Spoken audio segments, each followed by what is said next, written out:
Take 10. There we go. Take 10. Are we ready?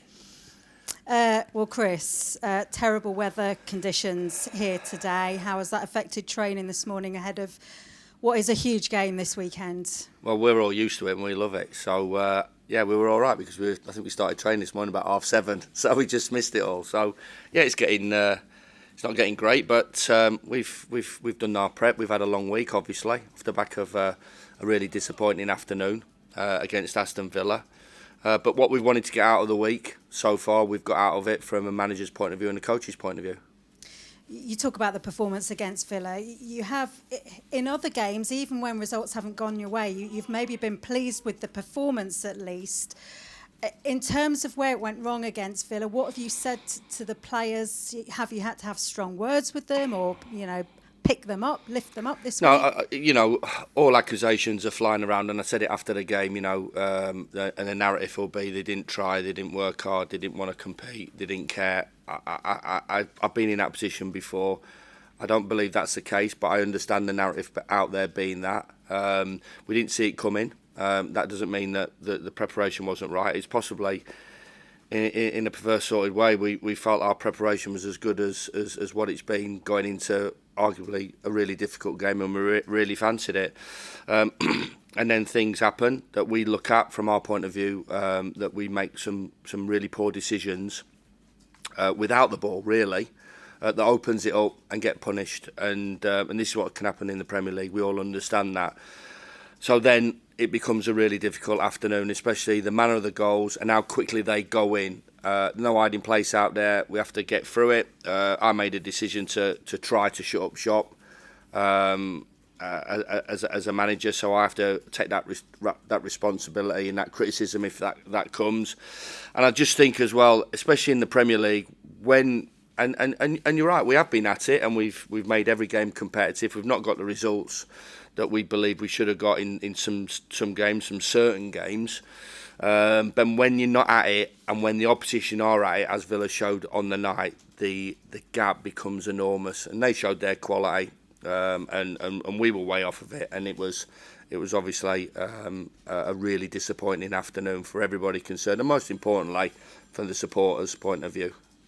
Given where that result leaves you in the table now and the gap there is to safety, does Saturday become a must-win game? Well, we've talked about this right the way through, and of course, I should imagine people do look at the table. We've tried not to. We've tried to just focus on the next game, and the next game obviously is the one that we've got to approach on Saturday against an informed team that are doing fabulously well. So the narrative will be how well they're doing as a promoted side and how poor we are at the moment. So we understand that and we've got to accept it. Why do you think they are doing so well? What is it about what Rob Edwards is doing there and the way they're playing at the moment, the goals they're scoring? Yeah, I mean, they've got on a roll, and confidence is a huge thing, and they've got some results. They got a result against us. It was a tight afternoon, and that afternoon could have gone either way, in my opinion, and small margins, and that quite easily, from my point of view, that could have been us on a roll. Seeing out the game at Villa and turning a tight game against Luton into a home win, and automatically you're sticking sort of 5 points onto your total, and the belief and confidence that those results give the players and gives everybody around the place. You can build on, and they've certainly built on that. And they're not ninth, they're not 8th or 7th or 6th. They're still in and around it. Yeah, they have got more points than us, and that, and this is not me being negative towards them, because I think anybody who've listened to my words and my views and thought process on Luton Town, they've been absolutely extremely positive, and I think everybody at that football club's done an outstanding job right the way back from the conference days and Gary Sweet and Mick Harford, right the way through Nathan Jones's period, and Rob's a smart guy, and he's done a great job in carrying that forward. And they've got momentum, they've got belief, they've got confidence, so that will make them a team that's expected to win on Saturday. Can that be can it be one game that just turns it around from you, as you say, building that momentum if you do get a result on Saturday, could that be the turning point? Yeah, I've said all along, no downside to winning a game of football, but it's all right me saying it. We've got to do a lot of things right, and we've got to do a lot of things better than what we did. We did on Saturday afternoon defensively. We were open. We didn't get the fundamental aspects of defending right. I've got to say as well, off the back of that, there was some incredible movement, passes and finishes from Aston Villa, which you would expect in the Premier League. Maybe outside that division, they don't find that pass or they don't find that finish, but they do in the Premier League. And quickly, as we said, the game gets taken away from you. And there's no getting back into it. There's no fairy tale. There's no escape to victory or whatever it is where, we're all sat in the change room at half-time 4-0 down and we think we can win this 5-4 when a team is such in control as they were and playing free-flowing, confident football, and we're obviously up against it. So, but you're looking for that result, that gets you up and running, and we believe that we can get that result on Saturday.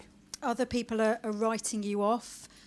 Will you give up hope while there's still a possibility? No, I never give up hope, and even if the league table says that's us done and dusted, there's always something to play for, in my opinion. So game by game, I think you come to accept it, and you have to accept it in the position that we're in. That there's going to be an opinion on you, and you have to take that on the chin because there's no hiding place. It's the Premier League. It's streamed. It's broadcast worldwide, and everything that goes with it. That everybody enjoys. We all enjoy being part of it. The downside of it is that when you're not doing as well as you want to do, then you have to receive that criticism, which we will receive, and I will receive that fully, and hope to turn that into a positive going forward. Just elsewhere, something that not everyone enjoys with the Premier League, VAR. The Premier League have done a report, done some research into it, a survey, and they say that it's improving in terms of the incorrect decisions, but there were 20 decisions that have been wrong so far this season. A lot of that is the failure to go to VAR when they should have done. They also say it's taking too long to make decisions. What do you think? Where do you want to see improvements? Well, I think we're all in the same boat in terms of the length of decisions that are being made, and everybody wants them to be quickened up and tidied up. And I think, I'm not going to go too much into it. I think I've got too much on my plate to start worrying about the sort of overall bigger things or stuff that we can't deal with. But as an opinion, we all want it to be better, improve, and I think we've all been pro VAR, and we've been anti VAR. Pro VAR when the results are right in your favour, and anti when they go against you. I think ultimately, as a football manager, a football person, you just want it to be a little bit more quicker in decisions made and a little bit better in terms of the overall outcome. Great, thanks, Chris. Thank you. Cheers. Hi, Chris. Is there a sense where you kind of have to forget about what's happened and say, we've got a 15-game season, let's get as many points on the board as we can and see where that sort of takes us come May? I think you can't even do that. You've got to go into the next game. You've got to park everything that happens before pretty quickly. And that doesn't mean you can gloss over it or forget it. And there's certainly been a reflection this week on our performance on Saturday afternoon. And we have to address it. We have to own it. I have to own it as a manager in terms of the team picked. And from the tactical side of it, and we have to own it as a group that it was a really poor afternoon, and we let ourselves down and we let the supporters down. So you can't go away from it, but you can't, you have to have that, and I should imagine, because the players are an honest group, that it will be, and it has hurt, and I've seen it in their eyes, I've seen it in the reaction, I've seen it in the reaction this week. Personally, it was one that really was tough to take because we didn't see it coming, as we talked about. But then you've got to move forward pretty quickly because there's no time. And one of the things that we have to look at is that this group is a new group put together. It's a young group. if you looked at the average age, I would say over sort of the last 6 or 7 years, ever since I've been here, for the majority of that, that's arguably one of the youngest teams that I've picked, and possibly from Premier League experience or general overall experience, possibly one of the least experienced sides I've picked. So with that, you open sort of the freshness and the naiveness in a way, and that coming out and the ambition in those sort of young players comes out. But when it goes against you, when you're 4-0 down after half an hour, there isn't a lot that the players can lean on in terms of looking to the left or looking to the right. So they have to get through it. So we have to look at it, own it, reflect it, and then move on. And because of the time, you have to keep it inside in a way, but you have to be positive. And what we have tried to do is affect that belief and that confidence levels ever since we walked through the door. I've got to say, personally, I think we have done that in the manner of the majority of games. And obviously, when things like that happen to you Saturday night, for everybody, experienced managers over 1,000 games or young players that are playing in their first time in the Premier League, it's difficult to take, but one that we will use going forward. For that young squad, it's a huge learning process, this, isn't it? And whatever happens, they'll come out the other side of that a lot better for it, won't they? We will do as a club overall, and I get the negative feel and the narrative around the place at the moment. Of course I do, because people want to see your team win. You want to see your team play well, whatever level it is. And at the moment, the team's in a poor position from a league point of view. We're having these performances, not every week, but time by time. These performances come up because you're not at it, they're at it. They find the pass, they take every chance that's on offer. The scoreline is the scoreline. So these things do happen, but the club will move forward and grow, and it won't die off the back of one result. And the players, will have to take the pain and suffering of what happens there. And as I said, no hiding place, and come through that and use that experience, and they'll be better for it. So. Yeah, it is tough at the moment, tough for everybody. But like we said, through these experiences, that everybody will learn and get better through it. Of course, Luton coming up. Is there a sense of owing them one after Boxing Day? Because I was at that game. You really deserved to win that game, and you kind of threw it away at the end. Is there, a sense of let's go down there and show what we should have done that day? Well, we've got to be clinical. You can't afford to chuck points away, and we've certainly done that in that space of about 4 or 5 days at Villa. We should have come out with a win. I'm not saying that we would have deserved it on the overall play, but when you get into that last 60 seconds of a game and the manner of the goal, it's not their good play, it's our undoing.